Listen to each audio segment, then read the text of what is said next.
Hey guys, Aaron Kubitz, personal trainer, functional aesthetics EC, helping average guys perform better inside and outside the gym. So today's video I'm going to be talking about a outdated dietary theory or piece of advice that you'd think in 2024 would have gone the way of the dinosaur, but is still resurfacing, and so I thought I would touch on it. Now, that idea is the idea that eating small meals every 2 to 3 hours will increase your metabolic rate, helping you to burn fat more efficiently.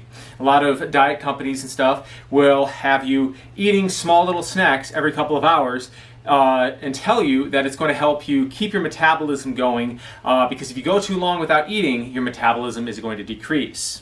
And so in this video, I'm going to do a bit of a more in-depth dive into that and show why that is a fallacy. Alright, so the idea that eating every 2 to 3 hours will increase your metabolism came from a concept called the thermic effect of food. So every time you eat food, particularly carbohydrates and protein, there will be an amount of energy required to digest that food and assimilate, extract the nutrients from it, extract the calories from it, so that you can then go and use it. So for carbohydrates, it's about 10% of the total calories that are in the carbohydrates get burned trying to digest the carbohydrates. For protein, it's a little bit higher at about 30%. Fat, it's pretty negligible. And so most of the calories from the fat you actually absorb into your body and they don't get burned in that process, right? And so the theory was that if you eat more often, you will be getting that bump in thermic effect more frequently. But numerous studies have shown that there is literally no difference, for example, between eating 3 meals of 800 calories per day, or 800 calories per meal, versus eating 6 meals of 400 calories. It's just that the thermic effect, or the thermic spike, is going to be greater the bigger the meal is, and smaller the smaller the meal is. Now, the downside of eating more numerous meals is that when you are eating more numerous meals, there's going to be a corresponding rise in insulin and blood sugar every time you eat. Now, if you're eating primarily fat, there's not going to be much of a rise in insulin or blood sugar. But if you're eating normal meals, and particularly meals that are higher in carbohydrates or even lots of protein, there's going to be a rise in insulin, blood sugar, followed by a rise in insulin. Usually most people, their blood sugar is going to peak at about 90 minutes after the meal, and the insulin goes up after that too. Now,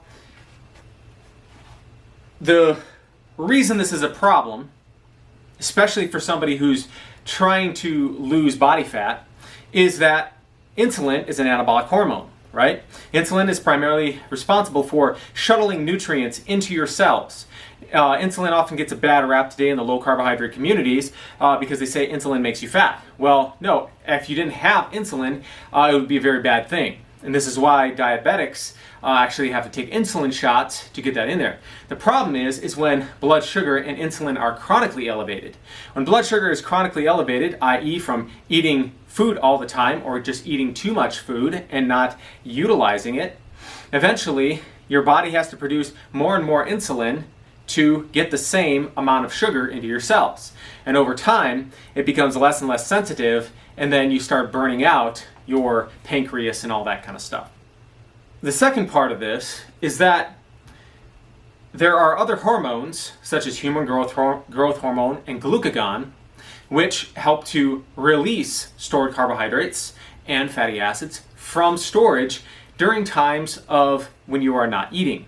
And so to help explain this further, I'm going to talk about the different stages of digestion, but more specifically the different stages of fasting. So the first stage of fasting is the fed state. So you're not actually fasting. So after you eat a meal, depending on the amount of carbohydrates in the meal, the composition and the size of the meal, so if you have more fiber, protein, fat, if it's a larger meal, all these different things are going to influence how long that's going to stay in there, right? So the more carbs, protein, fat, fiber is in the meal, it's going to keep your blood sugar elevated longer as it trickle charges that into your system. And generally this is a good thing. But usually about 3 to 4 hours, around 4 hours after eating a meal, in that period is considered the fed state. And during that time, your body's digesting, releasing all these nutrients, okay? And you're getting plenty of food in there. And that's why after you have, 3 to 4 hours after a good meal is generally a good time to go out for a run or do some form of exercise, because now all those nutrients are out of the stomach and into circulation, and your body can start using them without having to compete for blood going down to your stomach to help process that, and it can go straight to your muscles, okay? So if you are eating every 2 to 3 hours, you haven't even gotten out of the fed state. You're still processing the nutrients from the last meal before you're even getting more stuff in there. So the second stage of fasting is would be the early fasting stage, right? And this lasts from 4 hours to 18 hours since your last meal. So at the end of this stage, your body has probably started burning through most of your glycogen stores. So glycogen is just glucose or carbohydrates that are stored in your muscle and in your liver. And depending on your activity levels, depending on if you are on a high carbohydrate diet or a low carbohydrate diet, usually after about 18 hours or towards the end of this stage, you started to burn through all of that carbohydrates using glucagon and human growth hormone, right? And now you are starting to move into into using more fatty acids, right? So anywhere, the third stage is the actual fasted stage, and that lasts from 18 hours to up to 48 hours or 2 days without eating any food. And this is when your body actually starts to begin to create more ketone bodies, starts to mobilize fat. And again, if you are already eating a very low carbohydrate diet and or very little calories before this happens, or doing a lot of exercise, i.e. marathon training during this period of time, you can probably get into a ketogenic state much faster. But these are the different stages, right?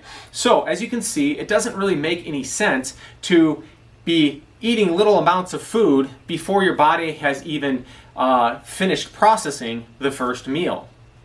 All it's going to be doing is causing little spikes in blood sugar, insulin, then followed by a little crash, which is going to make you hungrier.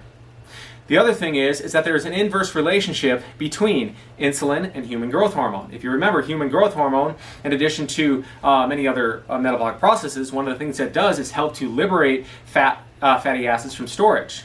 Help to liberate, it's more of a catabolic hormone, even though it says growth in the name, it is, from a nutrient standpoint, it helps to release those things into circulation. And so when insulin is up, i.e. you just ate a meal, that is suppressed. So you're not releasing stuff from storage, right?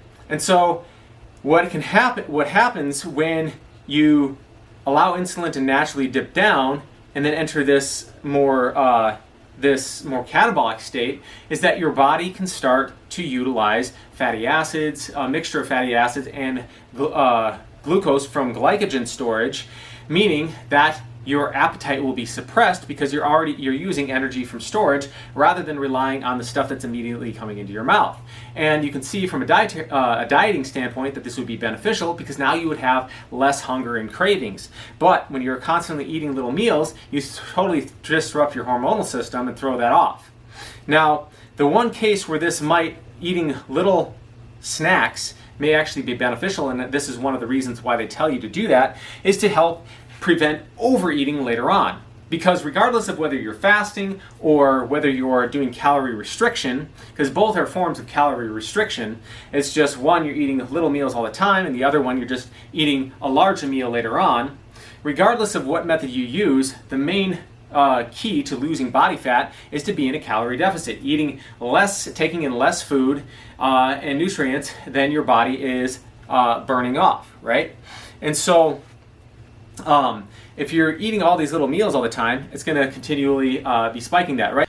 So on the other end of things, if you find yourself over-consuming food at your main meals, then what you can do is have a little bit of a snack when you need it. So have these snacks available, and I recommend having snacks that are moderate in protein, maybe rich in healthy fats, and then fiber too, right? So things like you can have, beef jerky, you can have nuts, in moderation. You can have vegetables with like nut butters or things like that. Have a little bit of that stuff to kind of take the edge off. And of course, it really depends on what your diet looks like, right? So in my Fat Loss Basics ebook that I have, I actually talk about a little bit of stuff with metabolic typing to help you determine the ideal macronutrient ratio for you and your body, how you're going to function best. So some people will actually do very well on a high carbohydrate diet. Other people will do better on a higher protein, higher fat sort of diet with lower carbohydrates. And some people are smack dab right in the middle.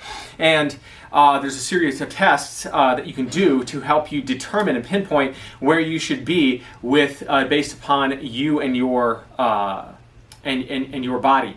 And the beauty of it is that you're not set in stone because life isn't static, right? And so you can learn to determine the signs and symptoms that your body is giving you of whether you are eating too many carbohydrates for your body and your current circumstances, or too many fats and proteins for your body and your circumstances. So rather than just this blanket thing that everybody should eat, let's say for example the zone diet of 40% carbs, 30% protein, and 30% fat, you can adjust that based upon the signs and symptoms that your body is giving you.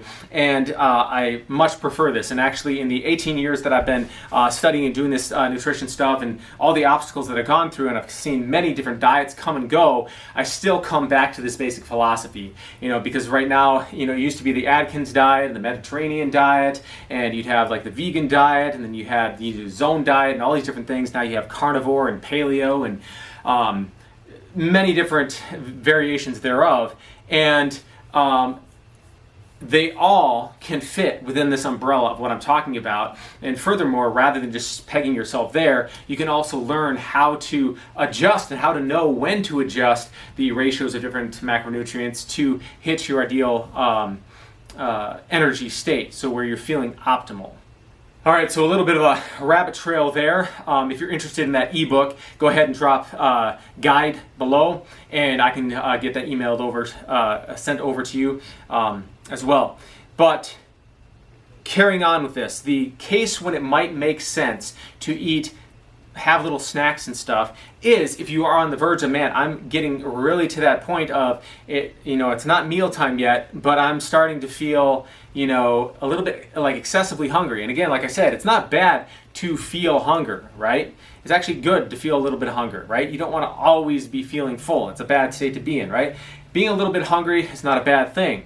But if you get to that point where I'm so hungry, I'm going to eat everything but the kitchen sink, or I'm going to go in the fridge and I'm going to grab the chocolate syrup and the ice cream and just make some big thing from like the movie Elf, this weird conglomeration of different things to satisfy that. And that's actually what a lot of people do after a bodybuilding show, right? They'll be so deprived from dieting so hard for so long that they have this weird concoction of all this junk food, and then they get really sick afterwards, right?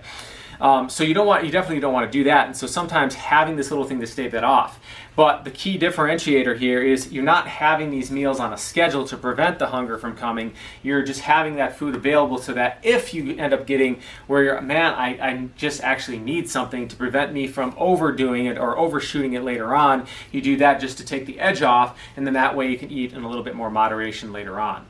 Another distinction to make too, anybody who's tried intermittent fasting, oftentimes if you are doing it right, so intermittent fasting, it's not a license to just, eat whatever you want just because you're only eating one meal a day, right?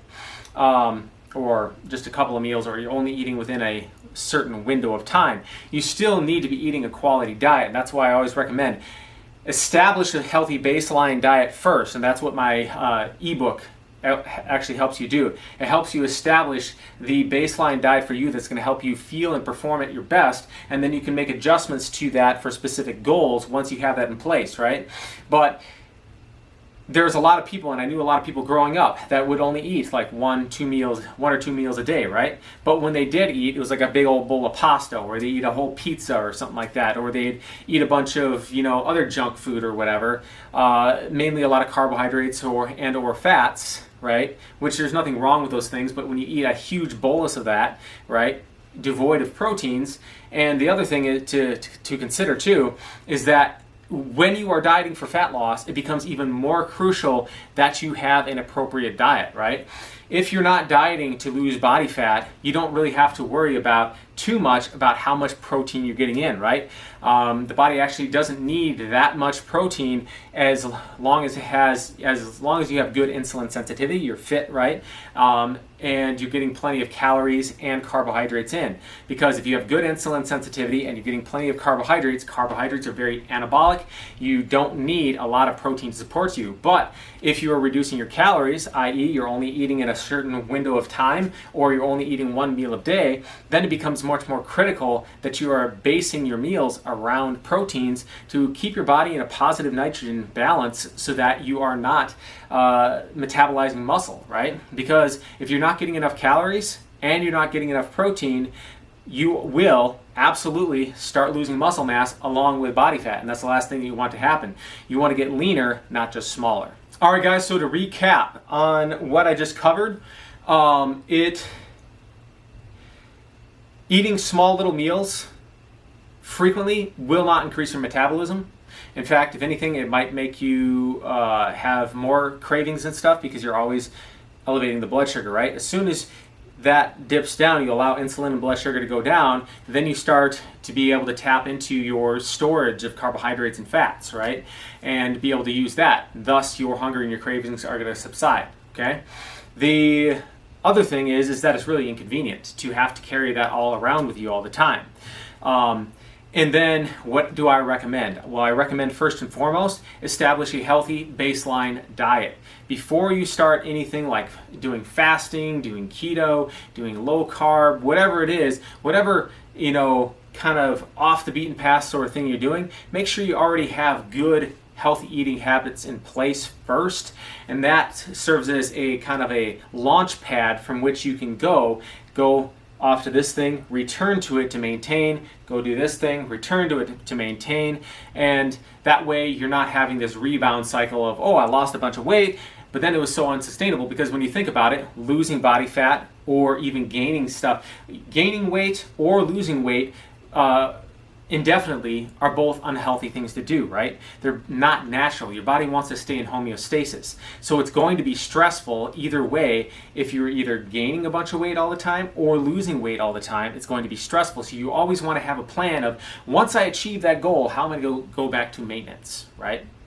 So that would be the second thing. And if you don't want to get the guide, a good starting place for a balanced macros is probably the zone sort of diet, doing 40, 30, 30, so about 40% of your calories from carbohydrates, 30% from protein, and 30% from fat. Now, unless you are in extreme fat loss phase, I would not recommend getting more than 40% of your calories. Probably 40% is about the top end that I would go, 40% of your calories from protein. And the reason for fat loss is just because you're going to need more protein when you're not getting enough calories coming in, okay? So after you've established a healthy baseline diet, obviously make sure you get enough water every day, make sure you get enough sleep, get most of your calories from whole foods as well. Now, people will say if it fits your macros, so if the ice cream fits in here, I can just have that as my carbohydrates, right? If the potato chips fit in for my carb stuff, I can have that as my carbohydrates. Now, in theory, that would make sense, right? But there's actually some research out there talking about how your body can actually manufacture essential amino acids. So there's 9 essential amino acids that your body can manufacture in the absence of animal protein, provided there is enough fiber and micronutrients there, right? So if you're getting the beans, if you're getting the rice, all this different stuff, the fiber and the vegetables and all that kind of stuff, the microbes in your gut can actually take that fiber and convert it into the essential amino acids. So and actually years ago I heard about that too, is that not talking specifically about that, but if you want to be able to retain more muscle without having to eat as much protein, make sure you're getting enough fiber in your diet. And the best way to do that is to actually eat whole natural foods. Don't just go take a fiber supplement, get it packaged in the way that it was designed to be, in the actual food. That's going to be the best bang for your buck. So guys, hopefully this helped you out. Hopefully I cleared up a little bit of the misconception about increasing metabolism by eating more frequently throughout the day, and hopefully I was clear enough in explaining the reasons why from science. So if you got any questions, drop those in the comments below. If you have any other comments you'd like to include below, feel free to do so as well. If you like the video, go ahead and hit the like button so more people interested in this kind of content can see it. And if you'd like to see yourself more of this kind of content related to diet for fat loss, performance, bodybuilding, and then also content related to workout design and preventing injuries from happening on your workout, on your fitness journey, and then also helping you to work around those injuries should you sustain them, then consider subscribing to the channel by hitting the button in the lower right hand corner of the screen. And we'll see you all next time for more health and fitness information.